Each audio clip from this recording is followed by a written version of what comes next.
सूरज को देखा है?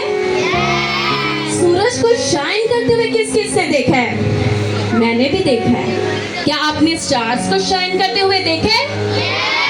लेकिन हम आज सूरज सितारों की बात नहीं करेंगे। आज हम सीखेंगे कि हम खुद कैसे शाइन कर सकते हैं। तो आप मुझे बताएं, हम कैसे शाइन कर सकते हैं? सच बोलकर, पहला पॉइंट है मेरा, मेरे पीछे रिपीट करें। सच बोलकर, दूसरों की मदद करके, और मसीह के फॉलोअर्स बनकर, और सबसे बढ़कर रोज दुआ करके हम शाइन कर सकते हैं। आमीन। तो आप सब मेरे साथ प्रॉमिस करते हैं कि ये जो 4 पॉइंट्स मैंने आपको बताए हैं, आप इनको फॉलो करेंगे? कौन कौन है जो फॉलो करेगा? आपका शोर बताएगा कि आप फॉलो करेंगे।